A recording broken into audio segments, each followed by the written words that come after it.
afternoon, Kansas City, and welcome to Up Close and Cultural with Dr. Kara Say. Kansas City. Let me turn my volume down because I may start echoing. And while I am doing that, also you guys take a moment and join us across all social media platforms.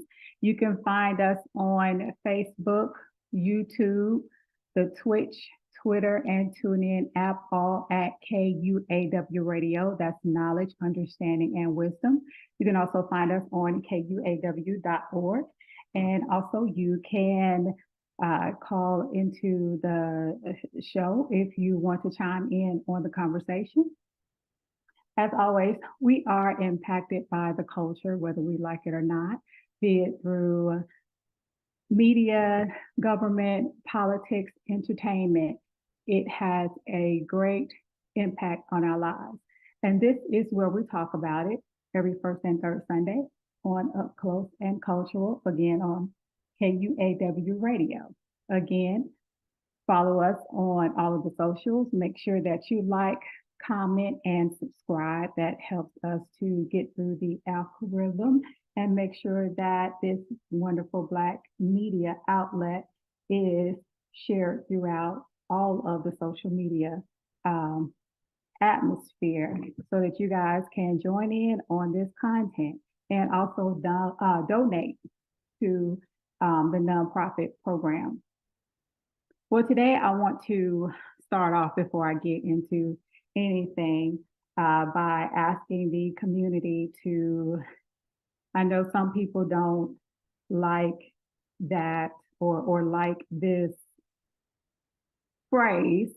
I don't know what they expect people to say, and I don't police anyone's language unless it's offensive in any way.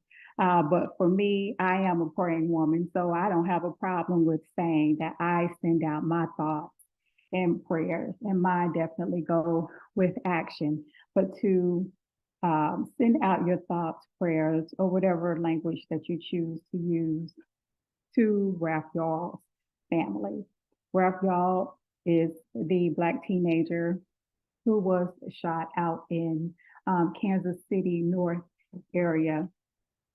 Just the other day, I know you've seen the news broadcast. You may have seen it as being reported as the teen who actually they categorized it as juvenile. We'll get into that later. But what happened was that there was a Black teenager who was going to pick up his siblings from a friend's house. And he did not have his phone with him. So instead of going to the address, I'm not going to repeat the address or the individual's name of the home, but the family has said that it's okay to repeat his name. They actually just started sharing his name. But again, his name is Ralph Y'all. So Ralph was going to pick up his siblings from a friend's house. And instead of going to that address street, he went to that address terrace. And it was the wrong address. And it is being reported that when he knocked on the door, the man knocked on the door and used the weapon. And then once that was done, he opened up because he has two doors. He has his door to his home, and some of us have a screen door. He has a glass door, but he opened up the front door, told him the first door, he told him not to come back to his home again. Granted, I'm not leaving any parts out. It's all recorded. The child, he's a child. He's 16. He's a little thing. He did not do anything to this guy. And again, he was at the wrong home. But anyway, the gentleman that owns the home, he used his weapon against the child, told him not to come back to his home, then opened up the second door and used his weapon again while the child lay lying on the ground. And Ralph is alive. He is in the hospital. And what happened after that is even more disturbing because he had to get up and go to one of the neighbors' homes for help. This gentleman, after he did this, didn't even call 911 for him. So he went to another neighbor's home and they wouldn't even open the door for him. And so it's just miraculous that he survived. We don't know what his quality of life is going to be after this because once someone uses a weapon against you twice in your head, there just is no telling medically. First of all, it's just a miracle that you survived that, and we're so thankful to God for that. He is still in the hospital, of course, and he is alive. His aunt is reporting that he is alive. And the thing that happened after that is that after Ralph was taken to the hospital and the police responded, the male who did this was taken in for questioning. And then right after that, he was released. He was not arrested. So it happened just like that. There was no bond, there was no bail because he was not arrested. Um, Kansas City, Missouri Police Department is saying that he was sent home pending further investigation. So again, the process legally is that when things like that happen, it is, well, I'm not going to say normally, because we all know what would have happened had it been one of us. But the gentleman was sent home, and the police department is saying he was sent home pending further investigation. So now it is up to Zachary Thompson, who is the prosecutor for Clay County, Missouri. And of course, he is located in the courthouse in Clay County, which is 11 South Water Street. And you can contact him if you have any questions about this or concerns about this incident. You can also call the Clay County, Missouri Police Department. What I do know is that we have been helping the aunt to circulate this story. I know that I sent it to one of my fraternity brothers of Omega Psi Phi, and I am so happy to report that along with Sean King, I don't know if Sean King is even here yet, but Lee Merritt, who also ran for Attorney General in Texas, he is on his way to Kansas City, and Sean King has secured attorneys for the family as well. If you go to the local news stations, because I know you've seen it, it just hasn't been reported to you this way. I think it just said that a juvenile knocked on the door and a weapon was used.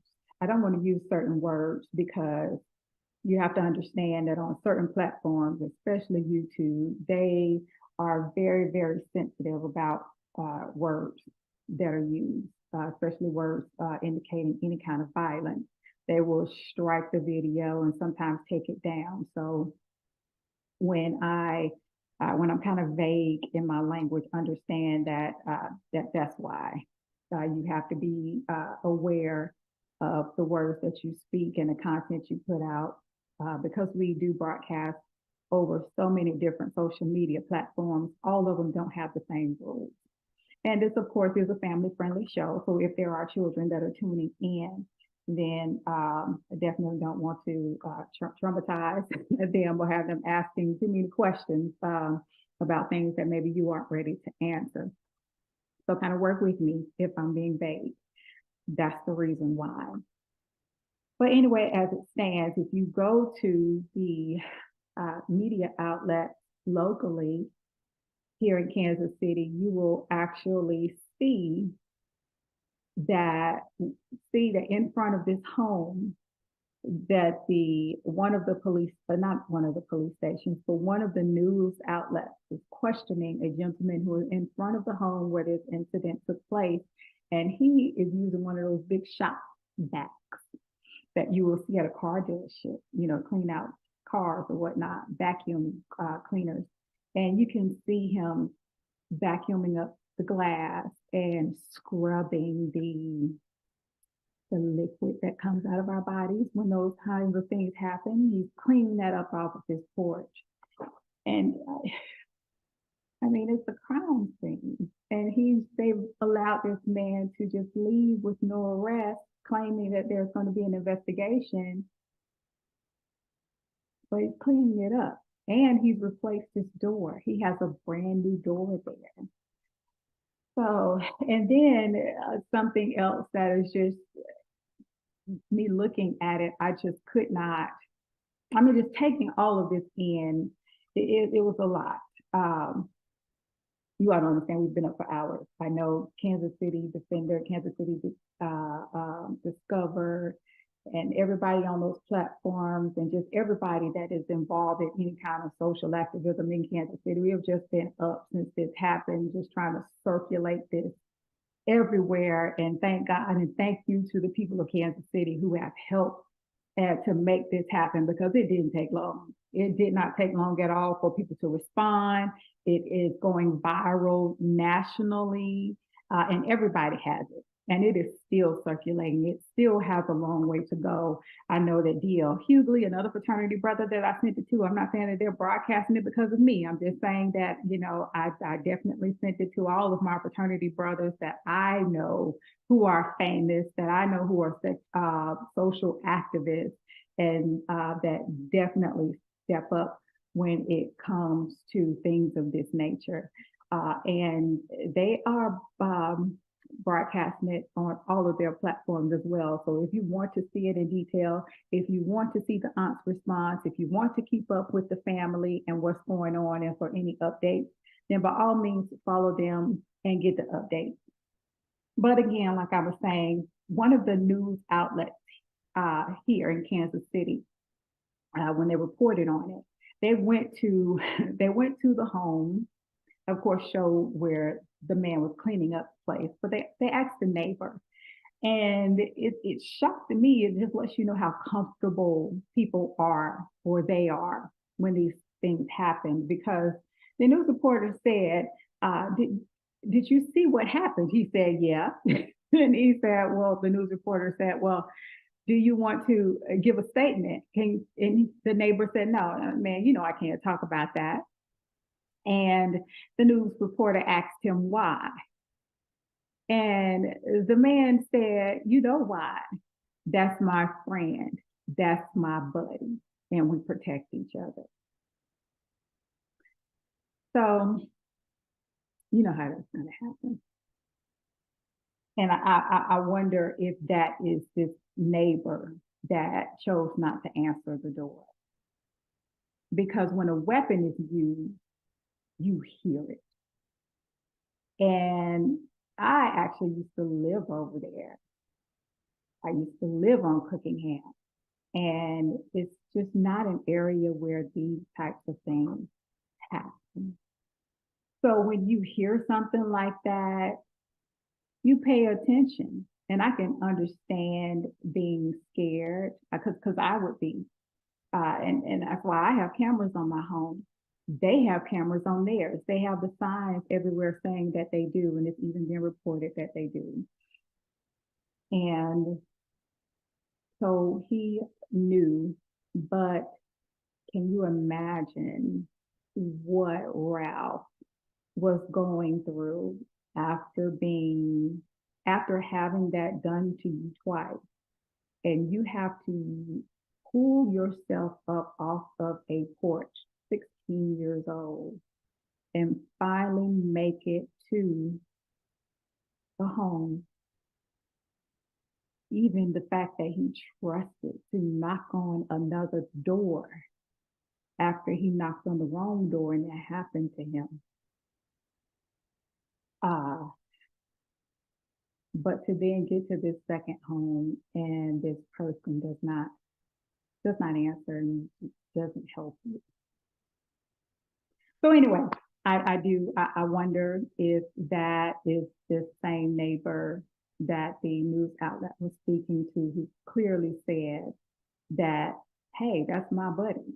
Well, you know why? That's my buddy. We have to protect each other. At any rate, I do know that Ralph survived. Ralph is in the hospital.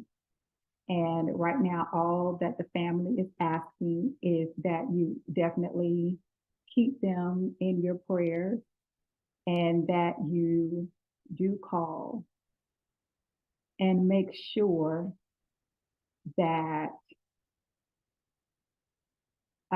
this case gets attention and that justice is served. And I'll leave it at that. At this point, there has not been a GoFundMe set up or anything like that. We do not know, or the family has not reported anything regarding any other needs or anything like that. He is still in the hospital. And at this point, it would definitely be too early to know what kind of care he would need after this, because it's too early to know exactly what the injuries or what the after effect will be in regards to the injuries, because when it comes to the head, that controls, and your brain controls the functioning of everything else in your body, you just really don't know. So again, Sean King, and those of you who know who Sean King is, he is, again, I'm not sure if he's actually made it physically to Kansas City yet, but if you follow him on social media, and I just realized I don't even follow him on social media when all of this happened, but he did secure the family an attorney. I do not know if that attorney is Lee Merritt, but I do know that Lee Merritt is on his way to Kansas City as well. And so I know that they are in good hands, definitely, with Lee Merritt coming. Lee Merritt is an attorney, and I have all of the faith and confidence in my fraternity brother. He was a part of the George Floyd case. So I'm sure you guys will see him once he arrives. So when you see him, he'll look familiar to you, and then you'll know that yeah, this is another brother that knows that knows what he's doing. So with that being said, again, just keep the Yarl family, or the family of Ralph Yarl, in your prayers, and make sure that the conversations that you're having are positive in regards to him, and that also in whatever you do, however you choose to do it, make sure that you do it in a peaceful and appropriate manner. We definitely do not need any more violence in Kansas City. We do not need anyone going out and doing anything illegal or inappropriate in the eyes of the law in the name of what has happened to Ralph Yarl. That is only adding insult to injury. Everyone is hurting, and we definitely are not hurting any more than the family and the close and loved ones of this young man. And so they definitely do not need to hear of any destruction or anything negative going on in Kansas City. And then you go and use his name behind it. So again, there's always a way to handle things, an appropriate way to handle things. And there's a difference between being passionate about a subject and then just being completely destructive, because one will fuel action, and the other, I'm just going to be honest with you, get you put in jail, or it's going to destroy your neighborhoods. And then we don't want that. That is not what the family is asking for, and that is not what anybody is asking, and that is not what true social activism and protest is. that there was a protest at 3 o'clock today. I do not know if it is still going on. It was at that job Dollar General, which is at the corner I want to say it is, there's at the corner of 169 and Tracy or Cookingham. I can't remember, but if you are familiar with that area out there, it's posted on social media, then that is where everyone was meeting. And it started at 3. So if you do choose to participate or did participate, I hope that it went well. I hope that it was calm. I hope that it was peaceful and that there was no additional reason for the police to get involved. Because one way to death, if you don't like the police and don't want them involved, don't invite them to be involved. Don't give them a reason to be involved. Anything that they do nefarious is on them. But if you give a reason for them to come and respond, then they are. So again, as the days move forward, I just hope that everyone just remain peaceful, still advocating for justice and doing what we need to do, but to keep, well, not but and keep this family in the forefront of our minds and do not compound the stress that they are already going through. Okay. So I just wanted to put that out there. And then again, just thank everybody that has allowed us to wake them up and with emails and everything else and ask them to get this out to everyone so that this family can feel supported and comforted by the community, knowing that they can focus on Ralph getting better while the community is out handling what we can for them. So this is also, I guess, a segue into what I wanted to discuss today. I was going to have a guest today, but I excused the both of them to actually be a part of the protest that was going on because they were going to talk about maternal health week that has just wrapped up in Kansas City. And I do want to thank everyone who came to all of the virtual meetings and the virtual discussions that we had at UMKC and the one that I did at the one that I did online as well. And it is just so interesting because we talk about the maternal health rates, we talk about the maternal death rates, and of course this was focusing on Black women and the struggles that we face in the healthcare field, not only as professionals, but again, this is focusing on the mothers.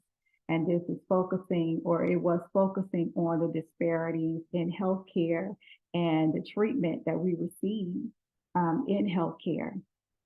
And again, I just thank God for the doctors that I had delivering my children. I know Dr. Kovanall at St. Luke's, she is a Black woman, and I would not have had anyone else other than her. But even with that, when she wasn't there, I can just say on my own, it was difficult getting pain medication. And for me, I tolerate pain purposely because I don't like to take medication. I don't like anything that takes me out of my senses. And then I have a very sensitive system too. I can't take narcotics and opioids and things like Oxycontin and oxycodone and hydrocodone.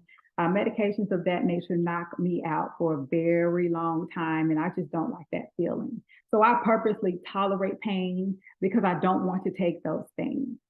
So when I ask for medication, that means that I am probably at a 20. You know, they ask you if you're on a scale of 1 to 10. I'm on a 20, probably about to hit 30. And I can say that I was ignored. I was really ignored.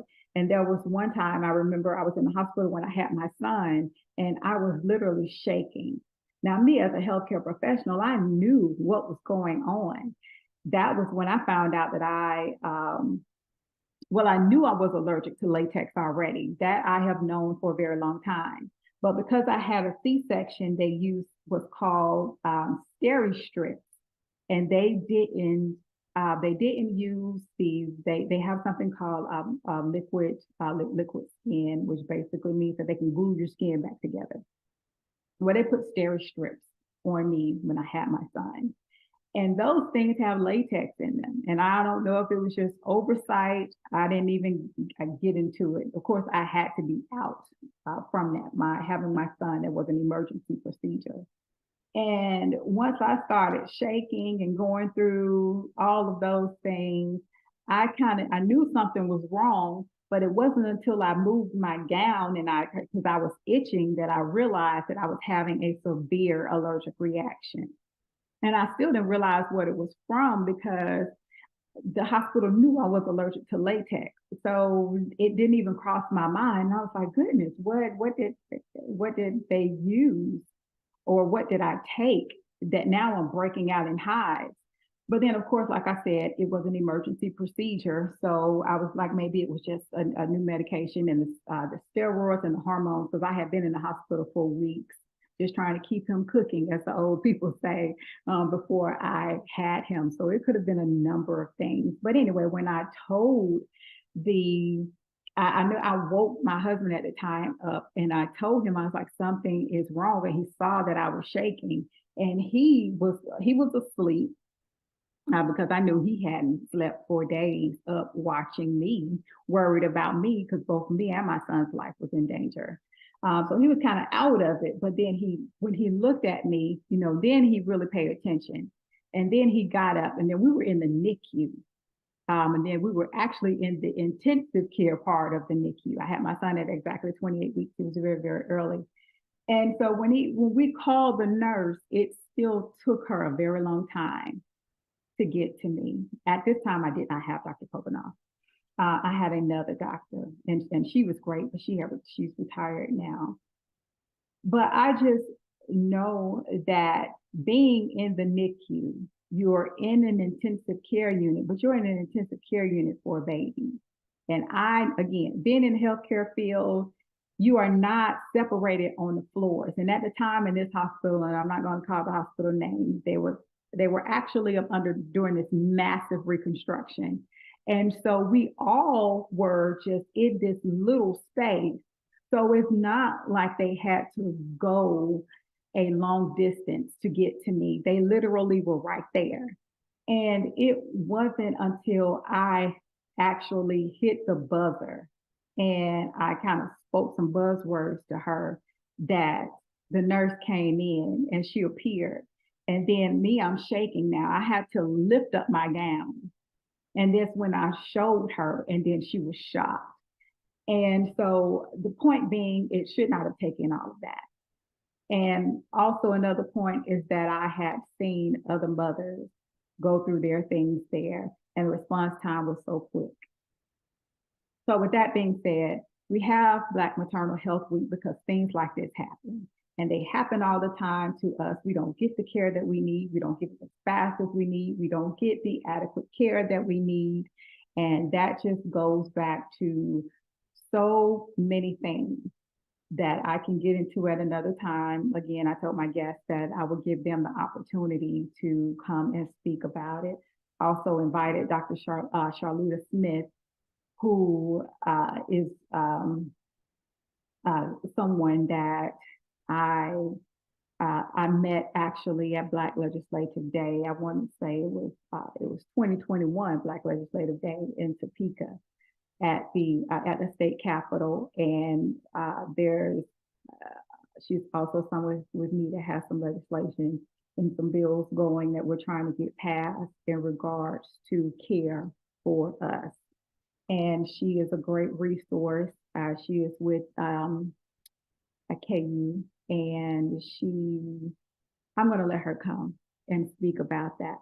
But even with all of that being said, what we are going to do is we're asking that when you have doctors and you have nurses and people who know that give you great care, who respond to you, because we are doing things to combat the negative, but also we found that we need more of the positive. We need to know who these doctors are who do take their oath serious, who do pay attention to the needs of Black women, African American women, women of color. And we are putting together a registry. So when you do, so it'll be very easy. So when you do need certain care, be it an OBGYN, thinking about that because it is wrapping up Black Mental Health Week, but be it a dentist, be it a psychiatrist, whatever the case may be, that you can just go directly there and pull these people up. And then at the same time, you need to also voice your concerns. Do not be afraid to speak up to your healthcare professional. For one, you cannot acknowledge or fix, or you can't fix what you don't acknowledge, and you cannot acknowledge what you haven't been told. So, in all fairness, you need to make sure that you are telling your doctor what is wrong. You are in control of everything. And by all means, if it's something that you don't understand and you need further explanation, it's not up for debate. They have to tell you, and they have to tell you in a way that you understand. And that is why all of those booklets and all of those pamphlets are there in the office. Not only are they there for information purposes about specific diseases, healthcare, but they're also a great resource in regards to your rights as a patient and what that office believes in ethically. Um, and I say that because you have some offices who will offer you holistic care or alternative medicine. I hate that they use that word, but it lets you know what your options are. And most people kind of shun that off or just don't pay attention to it because we're so used to seeing it. We never pick it up and it ends up just being clutter in our car or in our home or in a drawer somewhere that we never read. But I encourage you to read those things so you know what your doctor's office is about ethically, what they offer, and then who to contact if you have any questions or concerns, and what to do if you are not receiving the treatment that you are supposed to receive. I will tell you that most times, more often than not, your doctor wants to know what's wrong so they can fix it. Doctors are healers, and that is why we're here. And for the most part, we take our profession very serious. Of course, I can't speak for everyone, but I do. Um, I try to believe that. I try to believe the best of everyone until you actually show me different. And so that's how I approach the situation. So I go into it and with the thought process of I have a concern. My doctor wants to know what my concern is because the goal of both of us is to make sure that I am okay. So again, in all fairness, make sure that you are communicating what is wrong, even if you don't understand it. That's what the doctor's for. So it's not about figuring out what's wrong. You don't want to, because you're not the doctor, that's the doctor's job. Even if you really can't explain it, it just takes maybe you writing it down. Well, not maybe, these are definite suggestions. If something is happening to you and you don't know what it is, and your doctor's appointment may not be until next week or next month. Of course, if it's an emergency, you need to call 911 and go to the emergency room, and then make sure that you follow up with your primary care physician.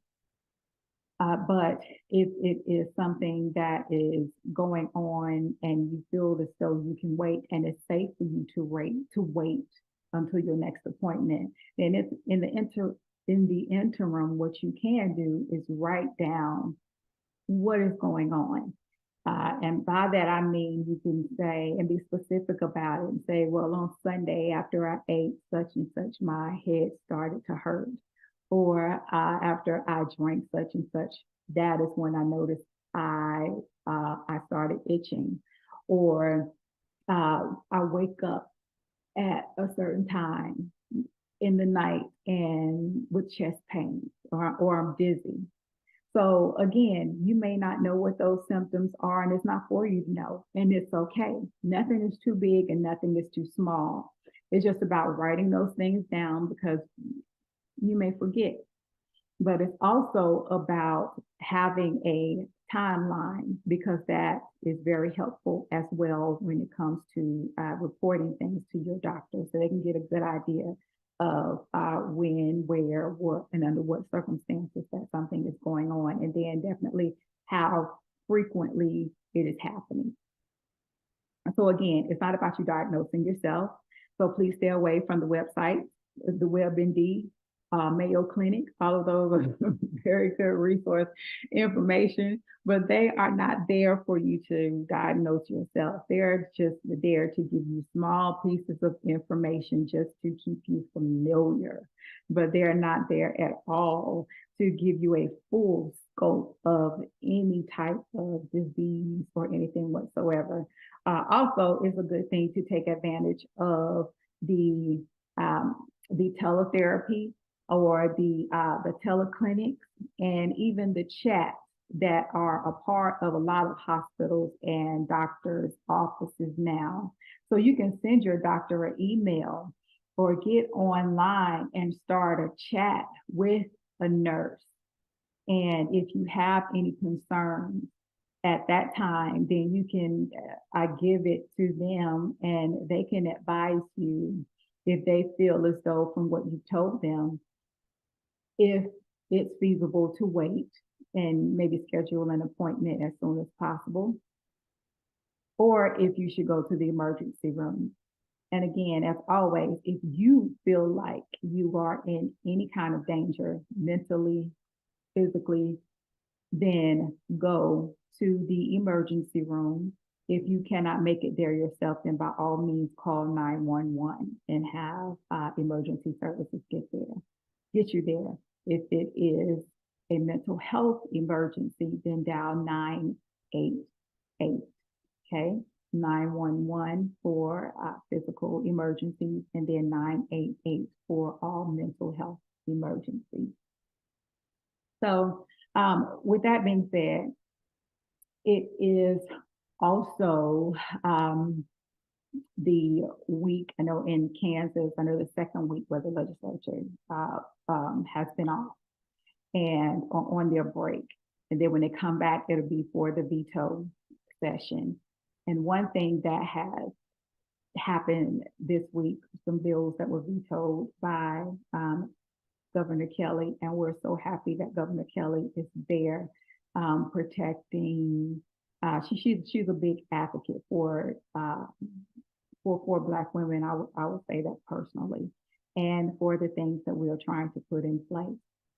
And there are bills that she has vetoed, and there's one bill in particular moving. I just wanted to give that little snippet about Governor Kelly.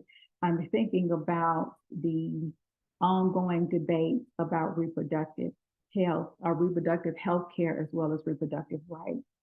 And it is just so interesting to me that people advocate for or they advocate their strict pro-life stance, meaning that they believe in life so much, but the actions in the community don't reflect that. Just from what I just spoke about with Raphael, that county, that state itself, Missouri has zero tolerance for reproductive health care, even in cases of emergency, in case of grape. I can't say that word. In grape, you all know what I mean, remove the G. In cases of family to family incidences, um, even in incidences of healthcare emergencies. Missouri does stop it. They don't care. It's zero tolerance. Now, please know that your physician is going to, I hope your physician does, even though these bills put physicians at a very, very precarious position, because they can put you in a position to wonder if you're going to have your license revoked or suspended, taken away from you in some manner if you're trying to provide care to a patient. But know that your doctor is going to, by all means, provide you the best care if you are in any kind of healthcare emergency, regardless of your reproductive bills or rights or anything that's going on, okay? Because the oath is to first do no harm, okay? And I'll just leave it at that. So I'm just saying that in regards to your healthcare professional. But with that being said, with Missouri having zero tolerance for that, but you don't protect the lives that are here, those two things don't match up. So it's not giving it's not sending the same message. And it really makes you wonder, what is it all for? What are you really trying to protect or not protect? And then also the other side of that is you have these programs that I spoke to you about a few weeks ago. One of those programs being the Eddie Eagle program. And the Eddie Eagle program is a program sponsored by and developed by the NRA and some other people. But it is making the school district, and I'm speaking about Kansas. I have not even looked up, and I'm going to take my phone while I'm talking to you and look and see if there is any legislation regarding the Eddie Eagle program in Missouri. But I do know that it did pass in Kansas, which basically means that, and it's called the NRA, Eddie Eagle program, even though the NRA tries to deny so much about it. But anyway, what that program does is, of course, is using this little cartoon figure that looks like an eagle that is supposed to teach gun safety in schools.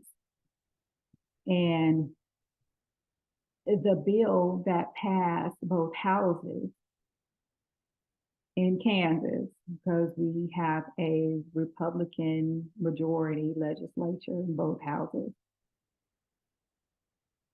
is making the school system now develop a curriculum, or maybe I should just say space, because I'm not even sure how that's going to happen.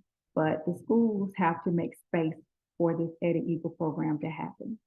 Now, Governor Kelly vetoed this, of course. But like I said, there's a Republican-led in both houses. Both houses, Republicans have the majority. And so they advocate for this program. And they do have the votes to override Governor Kelly's veto. But I will tell you this, that whenever the legislature starts to institute programs into a school like this, unnecessary programs, because this program does absolutely nothing to end gun violence, nothing at all. It does nothing at all to address the issue of gun violence in schools or among our children. But the focus is on this rather than focusing on the issue at hand, which is gun safety. And so it is still not too late for you to email, call, go up there, make appointments to talk to the people who represent you, who represent your districts, who represents your county, and let them know how you feel about it. We have elections coming up in 2024. It's important that you know what their platforms are. And with everything else, it's most important to know that these are your local school boards. These are your local school systems.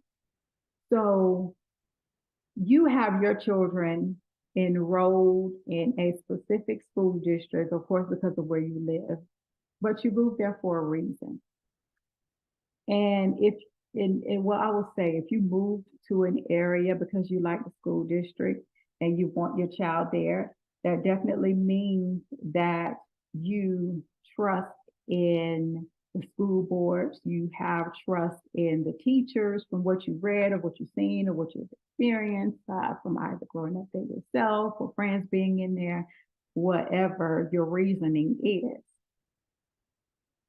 When the legislature puts their hands on it and then they decide what programs are supposed to be taught, then that totally changes that school system.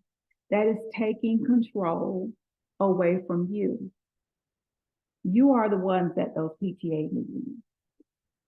You are the ones who are on the school board. School board members are local members of the community.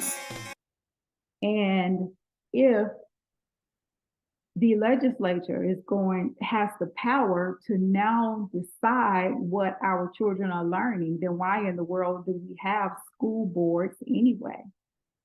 What is the point? They have already taken so much control away from our teachers. And they have left them with little options, but still haven't done anything to keep them safe or our children safe.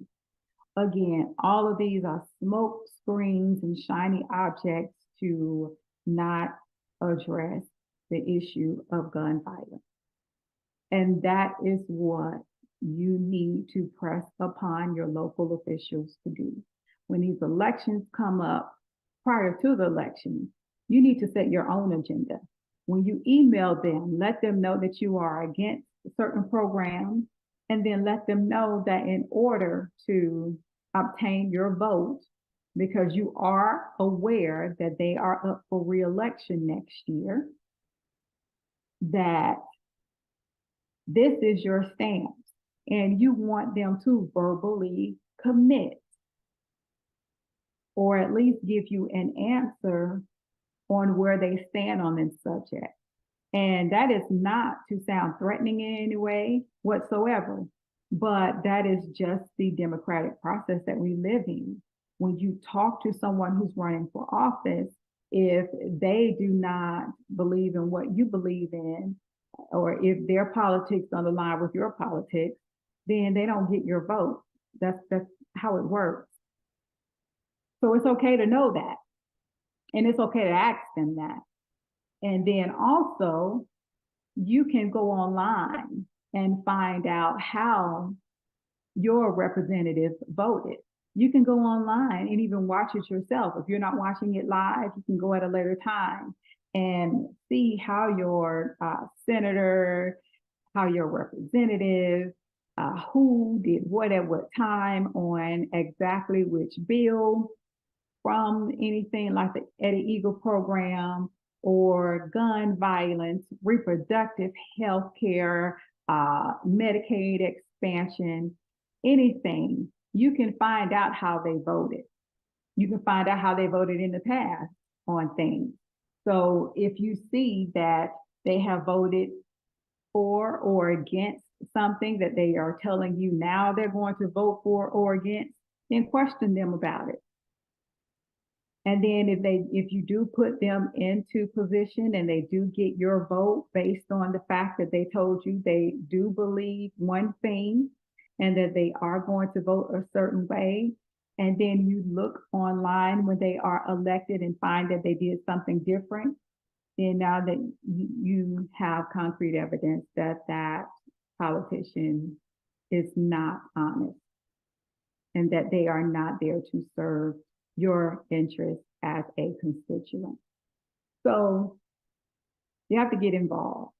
You have to get involved because it is awful that we have to beg for our children to be safe. It is god awful that we have to beg the people who have the power to make sure that we are not burying our children. And it is also sad that now also teachers go to work and walk out of the door every day like they are going off to war, like they are soldiers who may not come home. A teacher should not have to worry about whether or not they're going to have to dodge a bullet like they are in the special forces or they are some sort of infantry soldier. That should not be on the minds of teachers. And the only way that you do that is to check the people who are sitting in Topeka and the people who are sitting in Jeff City. Understand that you have to vote locally because those people come from your towns before they get to our capital city and then they end up in DC. These people are not far removed from us. Okay. So I just want you guys to keep those things in mind. I want you guys to stay aware and stay informed. If you have any questions about anything, please call and you can email. You can drop in the comments about anything that you see on here and about information on the show. I'd be happy to elaborate on it. Again, thank you to everyone who has reached out and supported the family of Ralph Ural, and also those of you who haven't supported me, who have supported me in my endeavors. I do thank you so much. We are definitely in the thick of that, and we will definitely be making a lot of noise this weekend, being that the NFL draft is coming, because people need to know the real deal about Kansas City. And it's not about spreading the tea, but they need to know that if you move here, then really, what kind of school system are your children going to be in? What kind of safety are you going to get behind the judicial system and the government? So again, drop in the comments, email, and call, and I will definitely answer and respond back. And I will see you guys on the first Sunday in May. So you take care.